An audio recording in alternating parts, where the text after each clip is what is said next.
Hello everyone, how are you all? I hope you guys are doing well. So guys, start करेंगे अपना आज का session. और आज के सेशन में हम एक न्यू टॉपिक कवर करने वाले हैं जो कि है आपका शिक्षण अभिवृत्ति, यानी कि आपका टीचिंग एप्टीट्यूड। तो आज हम टीचिंग एप्टीट्यूड के कंसेप्ट को स्टडी करेंगे फर्स्टली। आफ्टर दैट हम क्वेश्चंस इसकी बेसिस पे जो क्वेश्चंस बनते हैं उनको सॉल्व करेंगे। तो देखिए, जैसा कि आप सभी जानते हो कि आपका यूजीसी नेट एग्ज़ाम के 2 पेपर्स होते हैं, पेपर 1 एंड पेपर 2। तो ये जो यूनिट है ये आपके पेपर 1 की यूनिट 1 है, जिसको टीचिंग एप्टीट्यूड कहा जाता है। तो यहाँ आज के सेशन में हम लोग जानेंगे कि शिक्षण क्या होता है, यानी कि टीचिंग क्या होती है। टीचिंग के बारे में अगर हम देखें तो हम इसके कंसेप्ट को जानेंगे, यानी कि टीचिंग की अवधारणाएं क्या होती हैं, टीचिंग के ऑब्जेक्टिव्स क्या होते हैं, यानी कि टीचिंग के लक्ष्य क्या हैं, उद्देश्य क्या हैं। लेवल्स ऑफ टीचिंग के बारे में स्टडी करेंगे कि जो शिक्षण है उसके स्तर क्या हैं, ठीक है। और कुछ हम स्मरण शक्ति हो गया आपका, यानी कि आपका मेमोरी लेवल हो गया, और आपकी समझ हो गई, अंडरस्टैंडिंग हो गए, और आपके जो थॉटफुल प्रोसेस रहती हैं उनको स्टडी करेंगे, और उनकी क्या कैरेक्टरिस्टिक्स रहती हैं और क्या उनकी मूल अपेक्षाएं हैं। तो ये सारा कंसेप्ट हम कंप्लीट करेंगे, और आफ्टर दैट हम इस पर बेस्ड क्वेश्चंस को सॉल्व करेंगे। तो वीडियो आपके लिए बहुत ही ज़्यादा बेनिफिशियल रहने वाली है। आप बिल्कुल मान के चलिए कि यहाँ से आपके जो 10 नंबर हैं बिल्कुल पक्के हैं। अगर आपने ये वीडियो लास्ट तक देख ली, आप कंप्लीटली जो है वो अगर एक बार अवेयर हो जाएंगे इस टीचिंग एप्टीट्यूड से, तो आपके 10 मार्क्स जो है वो कहीं नहीं गए हैं, बिल्कुल सॉलिड मार्क्स हैं। आपको एज आपने पेपर में इसमें से एक भी नंबर कम नहीं मिलेगा अगर आप कंप्लीटली इसको स्टडी करते हैं तो वीडियो को विदाउट स्किप के लास्ट तक ज़रूर देखें, ताकि आपसे कोई भी इंपॉर्टेंट इन्फॉर्मेशन यहाँ पर मिस ना हो। अलग अलग पार्ट्स में हम कवर करेंगे। एंड वन मोर थिंग, अगर अभी तक आपने हमारे चैनल को सब्सक्राइब नहीं किया है तो यूजीसी नेट एग्जाम की बेस्ट प्रिपरेशन के लिए चैनल को सब्सक्राइब करें और बेल आइकन को भी प्रेस करें, ताकि जब भी न्यू वीडियो अपलोड हो नोटिफिकेशन आपको सबसे पहले मिल सके। तो चलिए स्टार्ट करेंगे अपना आज का सेशन। देखिए, यहाँ पर हम स्टार्ट करने वाले हैं, और ये रहा आपका शिक्षण की अवधारणाएं, उद्देश्य और शिक्षण का स्तर। यानी हम सबसे पहले पढ़ेंगे concept, objectives and level of teaching. तो बात करें अगर हम शिक्षण की, टीचिंग की, तो ये क्या है? तो जो शिक्षण है वो एक प्रोसेस है। क्या है? तो शिक्षण एक प्रोसेस है जिसमें क्या होता है, जिसमें कोई भी व्यक्ति दूसरे व्यक्ति समूह को कुछ बातों का ज्ञान प्रदान करता है। यही होता है ना टीचिंग में, कि एक टीचर होता है, वही एक व्यक्ति जो यहाँ पर बोला है कि कोई व्यक्ति, उसको हम मान लेते हैं टीचर, ठीक है। और जो दूसरा बोला है कि व्यक्ति समूह, तो ये जो व्यक्ति समूह है ये है आपका स्टूडेंट, ठीक है। तो ये है आपके स्टूडेंट्स, और ये व्यक्ति जो है ये है टीचर। तो क्या होता है शिक्षण की प्रोसेस में, टीचिंग की प्रोसेस में, ये जो टीचर होता है ये नॉलेज इम्पार्ट करता है, ठीक है। इंग्लिश में लिखा हुआ नहीं है, लेकिन इंग्लिश वाले कैंडिडेट्स को भी प्रॉब्लम नहीं होगी। ये क्या करता है? ये नॉलेज इम्पार्ट करता है किनको? स्टूडेंट्स को। तो ये टीचर एक ऐसा व्यक्ति है जो अपना, जो इसके पास ज्ञान है, उस ज्ञान को ये एक व्यक्ति समूह को देता है, यानी कि स्टूडेंट्स को देता है। तो यही जो प्रक्रिया होती है ये आपकी शिक्षण की प्रक्रिया कहलाती है, टीचिंग की प्रक्रिया कहलाती है। इजी सा था। आप देखिए, शिक्षण जो है, थोड़ा सा जूम आउट कर लेती हूँ, सकता है प्रॉब्लम हो रही हो। चलिए, अब देखिए, जो शिक्षण है, शिक्षण जो है वो एक आपकी व्यापक प्रक्रिया है। मतलब आप ये नहीं कह सकते कि एक बहुत छोटा कुछ है, एक बहुत बड़ा इसका विस्तार है। तो व्यापक है ये, और जिसके अनुसार शिक्षण का तात्पर्य उस प्रक्रिया से है। अगर हम व्यापक, ये तो हमने नॉर्मल बात जान ली कि शिक्षण एक प्रक्रिया है जहाँ पर एक टीचर होता है, वो स्टूडेंट को नॉलेज इम्पार्ट करता है। लेकिन जब हमने बोला कि शिक्षण जो है वो क्या है, वो एक व्यापक प्रक्रिया है, एक मतलब इसका विस्तार काफ़ी है। तो इस प्रक्रिया के अंतर्गत क्या है कि शिक्षण जो है, इस प्रक्रिया के अंतर्गत जो शिक्षण है उसका तात्पर्य उस प्रक्रिया से है कि जिसमें व्यक्ति क्या करता है, अपने आसपास के वातावरण के घटकों, ठीक है, जैसे कि आपके परिवार हो गए, पड़ोसी हो गए, मित्र हो गए, शिक्षक हो गए आदि से जन्म से मृत्यु तक कुछ ना कुछ सीखता रहता है। देखिए भैया, ये तो बिल्कुल आपका कैजुअल है कि हम जब से जन्म लेते हैं तब से अपनी डेथ तक यानी कि मृत्यु तक हम कुछ ना कुछ सीखते रहते हैं। कुछ सीखने के लिए ज़रूरी नहीं कि हम स्कूल ही जाएं तभी कुछ सीखेंगे। कोई भी छोटा बच्चा होता है तो वो उसे भी इतना पता चल जाता है कि उसको अगर भूख लग रही है तो उसको रोना है, उसको वहाँ पर अभी उसकी भाषा का विकास नहीं हुआ है, लेकिन वो क्या करेगा, उसको भूख लगी है तो उसको अगर मिल्क चाहिए तो वो रोना स्टार्ट करेगा। तो अब क्या उसने वो रोने के लिए कहीं से प्रशिक्षण लिया था, कहीं उसने एडमिशन लिया था कि मुझे भैया सिखा दीजिए कि कैसे रोना होता है, जब मेरे को भूख लगेगी तो फिर मेरे को रोना है और तब मेरे को कैसे रोना है तो इसका मुझे प्रशिक्षण दीजिए। नहीं, उसने कोई प्रशिक्षण नहीं लिया। उसने जैसे क्या करा, इसको अपने ज्ञानेंद्रियों से, ठीक है, यानी कि हम कह सकते हैं अपने सेंसेस से इसको डेवलप किया, अक्वायर किया, ठीक है। तो इसी तरह से जब हम अब इस दुनिया में आते हैं और अपने आसपास के वातावरण के साथ में इंटरेक्ट करते हैं, ठीक है, जब हमारी इंटरेक्शन की प्रोसेस होती है उस टाइम पर हम कुछ ना कुछ सीखते रहते हैं, चाहे हम स्कूल भले ही ना जाएं। टीचर जब स्टूडेंट्स को पढ़ाता है तो वो उनसे बहुत कुछ सीखता है, और जब स्टूडेंट पढ़ते हैं तो वो टीचर से तो ऑब्वियसली सीखते ही हैं। तो वही यहाँ पर बोला है कि शिक्षण एक व्यापक प्रक्रिया है जिसमें हम ये नहीं कह सकते कि सिर्फ टीचर ही स्टूडेंट को नॉलेज इम्पार्ट करेगा। यहाँ पर जो स्टूडेंट्स होते हैं या फिर जो भी सीखने वाले अधिगम करता हैं वो अपने पर्यावरण में जो भी घटक हैं, तो पर्यावरणिक घटक के बारे में हम लोग ऑलरेडी डिस्कस कर चुके हैं कि दो होते हैं आपके, एक तो लिविंग कॉम्पोनेंट्स होते हैं यानी कि जैविक घटक होते हैं, और एक आपके नॉन लिविंग कॉम्पोनेंट होते हैं यानी कि अजैविक घटक होते हैं। तो यहाँ पर जो आपका परिवार है, पड़ोसी हैं, मित्र हैं, शिक्षक हैं, तो ये सब आपके जैविक घटकों के अंतर्गत आते हैं। तो आपके वातावरण में सब मौजूद परिवार, पड़ोसी, मित्र और शिक्षक से क्या होता है, हाँ, बच्चे को ज्ञान मिलता है।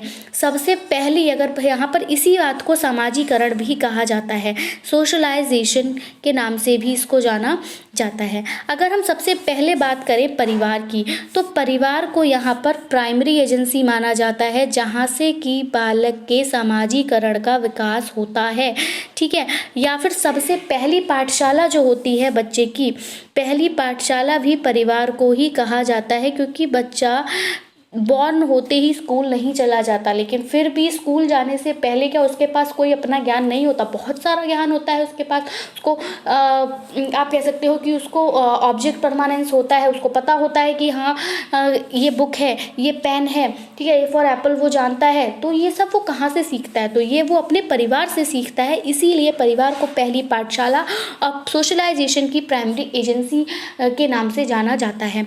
तो बच्चा अपने परिवार से भी सीखता है, अपने पड़ोसियों से भी सीखता है, खेलते खेलते पड़ोसी के घर चला जाता है, ठीक है, और वहाँ पर जाके वो अपने नए मित्र बनाता है। सबसे पहले उसने अपने परिवार में जन्म लिया, परिवार के लोगों के साथ खेल रहा है। अब एक दिन किसी दिन गेट खुला रहेगा, अब वो चला जाएगा बराबर वाले घर में चला जाएगा। अब पता, छोटा बच्चा है, उन्हें पता है अरे इनका बच्चा आ गया। अब उस घर में भी एक बच्चा है, अब वो उस बच्चे को देख कर अट्रैक्ट होने लगेगा। कि क्या होता है कि जो छोटे बच्चे होते हैं वो अपने जो उनकी उम्र के, हम उम्र के बच्चे होते हैं उनके साथ इंटरेक्ट करने में बहुत ज़्यादा अच्छा फील करते हैं। आपने देखा होगा अगर आपके घरों में छोटे छोटे बच्चे होंगे तो वही है कि पड़ोस में गया और फिर उसने वहाँ पर मित्र बनाए। अब यहाँ से उसका एक शिक्षा का आदान प्रदान शुरू हो गया। अब वो उस बच्चे से अपने खिलौने बदलेगा, इस तरह से वो क्या करेगा, सहयोग की भावना को सीखेगा, शेयरिंग की यहाँ पर उसमें प्रवृत्ति का जन्म होगा, ठीक है। अब वो इसके बाद जाके वो स्कूल जाएगा ना, तुरंत तो नहीं जाएगा। अब जब स्कूल जाएगा तो स्कूल में उसको शिक्षक सिखाएंगे।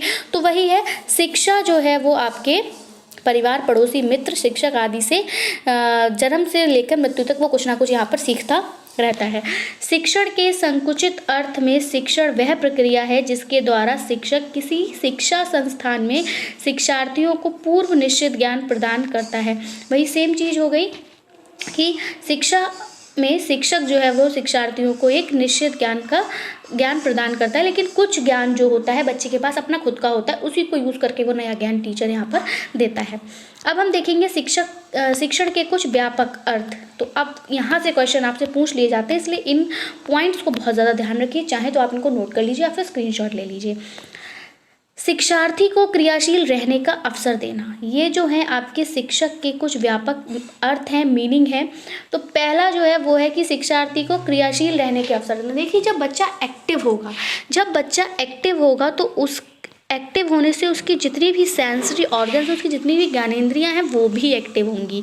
ठीक है, आप बच्चे को कोई ऐसा काम दोगे जिसमें वो खुद करके सीखेगा, तो वहाँ पर अंडरस्टैंडिंग जो होगी वो बेटर रहेगी। ठीक है, वो अच्छे से उस चीज़ को समझ पाएगा, हाल बजाय इसके कि आप क्लास में गए और आपने एक चैप्टर को बस डिस्क्राइब कर दिया, बोल दिया, तो उसको उस टाइम पे कुछ समझ में नहीं आएगा। लेकिन इन केस आप उससे कहते हैं कि आप कोई भी चैप्टर पढ़ा रहे हैं, मान लीजिए आप फूड चैप्टर पढ़ा रहे हैं, अब आप उन लोगों से कह देते हैं कि अब अपना लंच बॉक्स ओपन करिए, आज आप लोग क्या क्या खाने में लाए हैं। अब सारे स्टूडेंट्स लंच बॉक्स का नाम सुनते ही एकदम एक्टिव हो जाएंगे, सब अपना अपना लंच ओपन कर लेंगे। अब आप उनको उस लंच में जो जो वो लेकर आए हैं उसके बेसिस पे आप बताइए कि अच्छा तुम गाजर लेकर आए हो, पता है इसमें क्या होता है। ठीक है, अच्छा तुम ऑरेंज लेकर आए हो, पता है ऑरेंज खाने से क्या होता है, ऑरेंज में विटामिन सी होता है। तो इस तरह से आप स्टूडेंट को फूड के बारे में नॉलेज दे सकते हो और वो बहुत ज़्यादा क्यूरियोसिटी के साथ वो जानने की कोशिश करेंगे। ठीक है, या फिर आप बच्चों को वर्क दे सकते हो कि चलिए एक रेस कंडक्ट कराते हैं, अब उस रेस में जो बच्चा मतलब रेस लगाइए, अब वहाँ पर आप एक क्वेश्चन रख देंगे कि जल्दी से जो पहले पहुँचेगा वो उस क्वेश्चन को सॉल्व करेगा और वापस आएगा, जो क्वेश्चन सॉल्व करके पहले वापस आ जाएगा वही विनर कहलाएगा।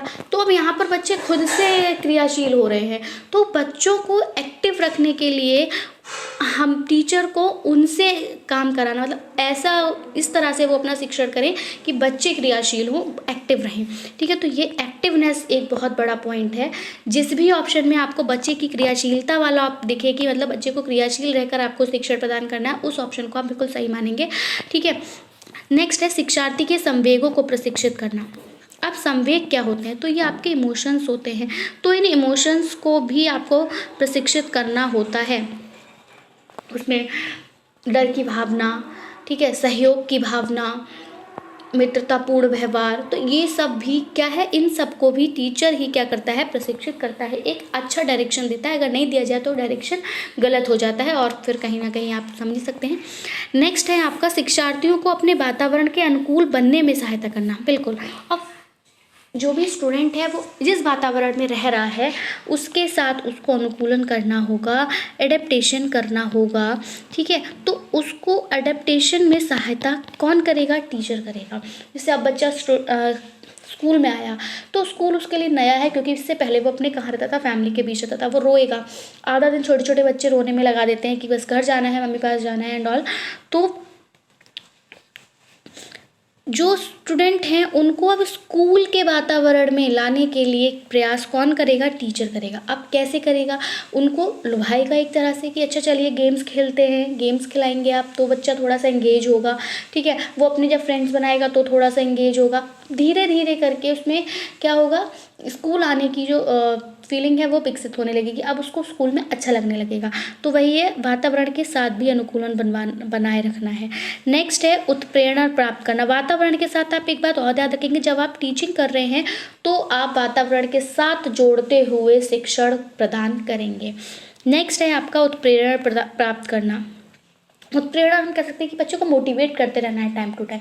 अच्छा आप डॉक्टर बनेंगे, इंजीनियर बनेंगे, डॉक्टर्स तो लोगों की जान बचाते हैं, पता है, टीचर बच्चों को शिक्षा देता है। डॉक्टर्स हो गए, इंजीनियर्स हो गए, ये सब टीचर बनाते हैं। तो इस तरह से आप बच्चे को मोटिवेट करेंगे ताकि बच्चा भी अपना एक लक्ष्य निर्धारित करे और उस लक्ष्य के तहत वो अपनी स्टडी को आगे डायरेक्शन दे। नेक्स्ट है आपका संबंध स्थापित करना। संबंध स्थापित करना में वही है कि वो फ्रेंडशिप एंड ऑल। तो ये थे आपके कुछ व्यापक अर्थ शिक्षण के।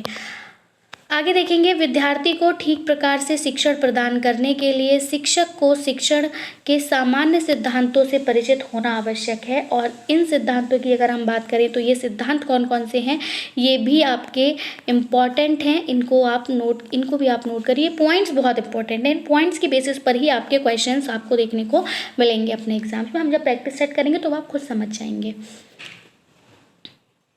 तो देखिए क्या है ये पॉइंट्स। पहला पॉइंट है क्रिया द्वारा सीखने का सिद्धांत, जो अभी हमने देखा कि बच्चों को क्या करना है, एक्टिविटीज़ करानी है उनको। आप कोई एक नाटक करवाइए, गेम्स कराइए, प्रोजेक्ट्स दीजिए, तो एक्टिविटी के थ्रू यहाँ पर उनको टीचिंग करनी है। रुचि का सिद्धांत, ये आ जाता है आपका इंटरेस्ट, यानी अब बच्चे में आपको इंटरेस्ट को डेवलप करना है। जब बच्चे इंटरेस्टेड होंगे पढ़ने में तो जो अधिगम होगा वो ज़्यादा अच्छा होगा, ठीक है, ज़्यादा स्थायी होगा। तो अधिगम को स्थायी बनाने के लिए, लर्निंग को परमानेंट बनाने के लिए बच्चों में करना होगा रुचि का विकास, ठीक है। अब रुचि का विकास कैसे होगा, इंटरेस्ट कैसे डेवलप कराएंगे, आप प्रोजेक्टर के थ्रू बच्चों को पढ़ाएंगे। अगर आप कोई पोएम पढ़ा रहे हो तो उसको लयबद्ध तरीके से पढ़ाएंगे, विद एक्शंस पढ़ाएंगे, ठीक है। तो इस तरह से बच्चों में इंटरेस्ट डेवलप होगा। दूसरा, निश्चित उद्देश्य का सिद्धांत। अब एक निश्चित उद्देश्य के साथ पढ़ाना है, ये नहीं बस आए और कहीं से भी पढ़ाना शुरू किया और चले गए।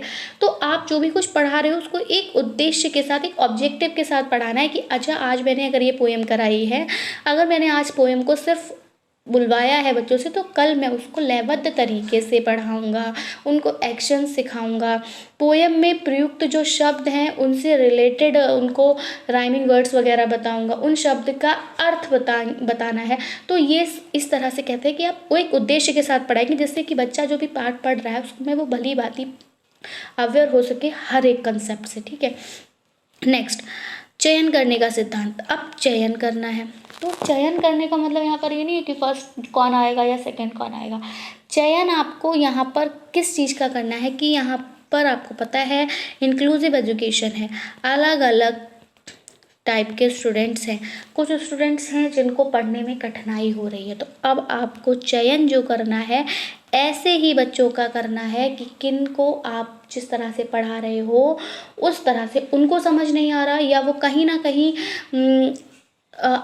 अक्षमता का यहाँ पर उन्हें कहीं ना कहीं ऐसा फील हो रहा है कि उनको समझ में नहीं आ रहा है, ठीक है। तो आप उनको अब देखेंगे कि किस तरह से आप अपने लेक्चर में चेंजेस लेकर आए जिस तरह से उनको समझ आ सके। तो चयन आपको करना है ऐसे कैंडिडेट्स का जो पढ़ने में डिफ़िकल्टी महसूस कर रहे हैं, या फिर जो प्रतिभाशाली, क्योंकि उनको भी आपको अलग से देखना है कि अच्छा ये इतनी नॉलेज रखता है तो उसकी नॉलेज को और एनहेंस करना है। ये नहीं कि सिर्फ वीक को देखना है, जो इंटेलिजेंट है उसको भी देखना है, क्योंकि उसको और उसका लेवल भी बढ़ाना है। ये नहीं कि वो इंटेलिजेंट है तो बस ठीक है बाकी वीक वालों को देख लें। तो आपको चयन करना है और उनकी क्षमताओं के अकॉर्डिंग आपको अपनी जो पाठ चल रहा है उसमें चेंजेस लाने हैं। नेक्स्ट, व्यक्तिगत विभिन्नता का सिद्धांत। तो वो ये वही आ गया कि विभिन्न पृष्ठभूमि से बच्चे आएंगे तो सबकी पृष्ठभूमि का यहाँ पर क्या करना है, आपको सम्मान करना है। उन जब वो जिस अलग अलग पृष्ठभूमि से हैं तो उनकी मातृभाषाएँ अलग अलग होंगी, और ये हमें एनसीईआरटी में बताया गया है कि बच्चा अपनी सबसे पहले वो अपनी मातृभाषा में सीखेगा। तो हिंदी इंग्लिश तो वो बोलेगा, साथ ही साथ उसकी मातृभाषा का भी आपको सम्मान करना है। ये नहीं कहना कि यहाँ पे सिर्फ इंग्लिश चलाओ, इंग्लिश ही बोलेंगे आप। ओके, नेक्स्ट है आपका शिक्षण जो हो वो कैसे हो। तो शिक्षण एक चरणबद्ध प्रक्रिया है, बिल्कुल लेवल्स में ही होगी। पहले आप फर्स्ट क्लास में आएंगे, उसके बाद सेकंड क्लास में आएंगे, ऐसा तो नहीं ना कि फर्स्ट क्लास में आके आप डायरेक्ट 12th क्लास में आ जाएंगे। तो एक सिस्टमैटिक वे में आप टीचिंग होती है आपकी कि first second third fourth fifth इस तरह से आप आगे आएंगे, ठीक है। तो वही है कि शिक्षण एक चरणबद्ध प्रक्रिया है जिसके प्रमुख चरण इस प्रकार हैं। प्रमुख चरण देख लेते हैं। तो देखिए, विद्यार्थी यानी कि पहले से योजना बनाना। जब शिक्षण किया जा रहा है तो टीचर को पहले से योजना बनानी होगी कि कल वो क्लास में क्या पढ़ाएगा, कौन सा पाठ पढ़ाएगा।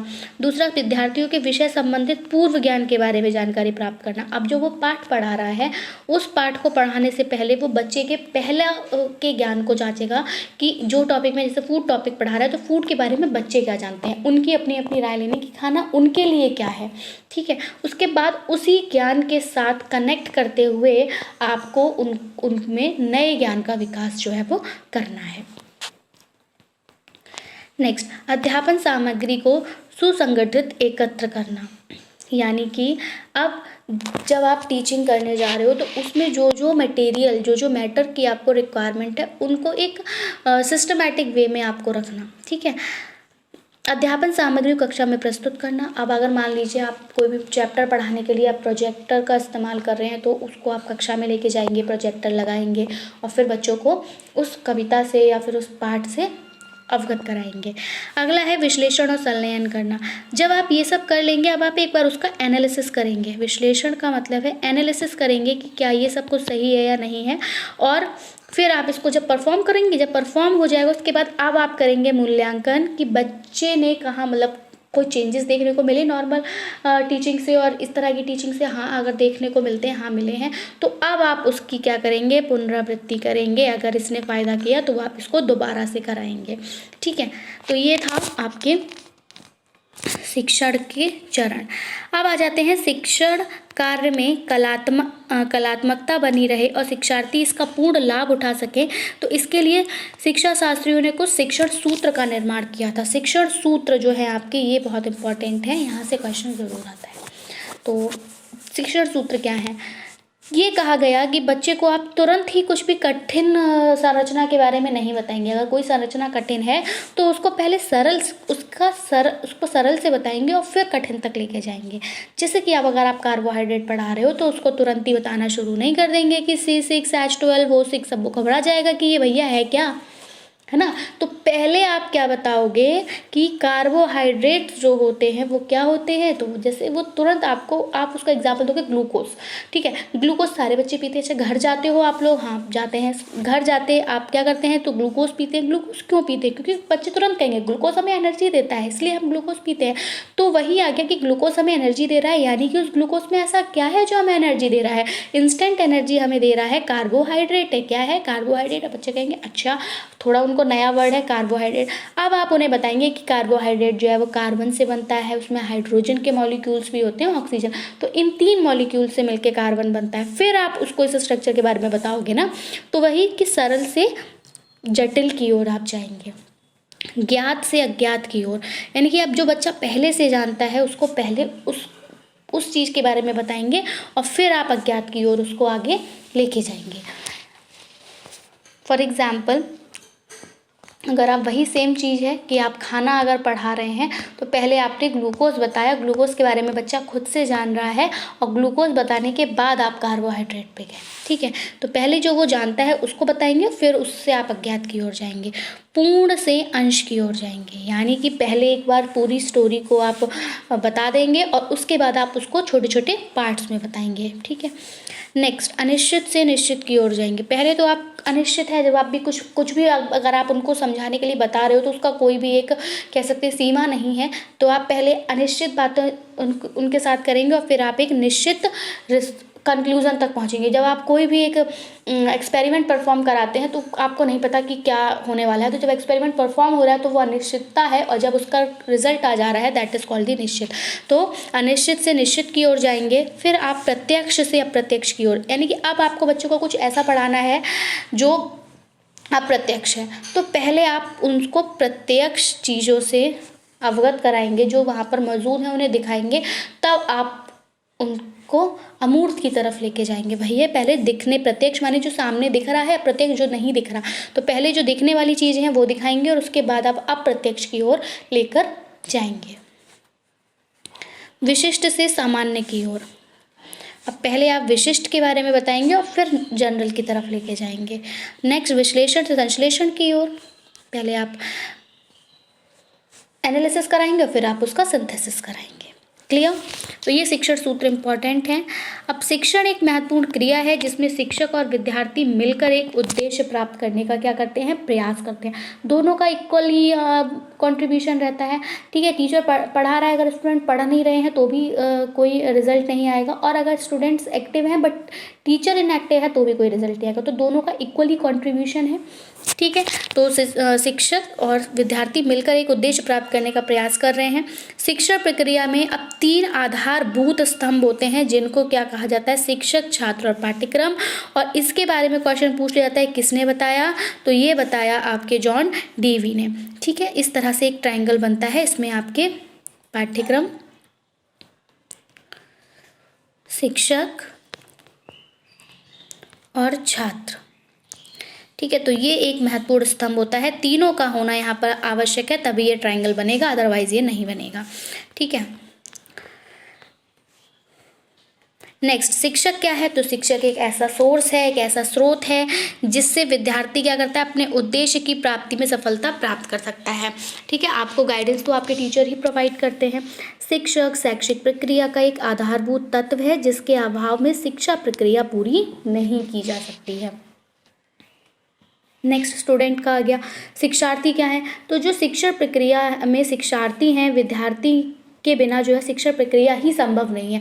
अगर स्टूडेंट होंगे ही नहीं पढ़ने वाले तो टीचर पढ़ाएगा किसको, ठीक है। तो शिक्षण प्रक्रिया में शिक्षार्थी का एक इम्पॉर्टेंट रोल है भैया, उनका होना ज़रूरी है, तभी शिक्षण प्रक्रिया आगे बढ़ रही है। शिक्षार्थी ही वह तत्व है जिसे शिक्षा प्राप्त करनी है। दूसरा आपका पाठ्यक्रम। अब शिक्षण और शिक्षार्थी तो दोनों हैं, लेकिन अगर पाठ्यक्रम ही नहीं तो उन्हें पढ़ाया क्या जाएगा, किस बेस पर पढ़ाया जाएगा। अब आप 12th क्लास का सिलेबस फर्स्ट क्लास में तो नहीं पढ़ा सकते ना, ये निश्चित कौन करेगा कि क्या पढ़ाना है, तो ये निश्चित करेगा पाठ्यक्रम कि बच्चों की क्षमताओं के अनुरूप उन्हें क्या पढ़ाना है। तो शिक्षण प्रक्रिया का एक महत्वपूर्ण तथा प्रमुख तत्व पाठ्यक्रम भी है। पाठ्यक्रम ही एक वह साधन है जिसके द्वारा शिक्षक शिक्षार्थी को शिक्षा देता है, ठीक है, वरना तो कुछ भी पढ़ाया जा सकता है उनको और उसका कोई भी सेंस नहीं होगा। तो ये हमने जाना आपका टीचिंग का concept, objective, level of teaching. I hope आपको वीडियो वैल्यूएबल लगी होगी। वीडियो वैल्यूएबल लगी तो उसको लाइक करें और अपने फ्रेंड्स में शेयर करें।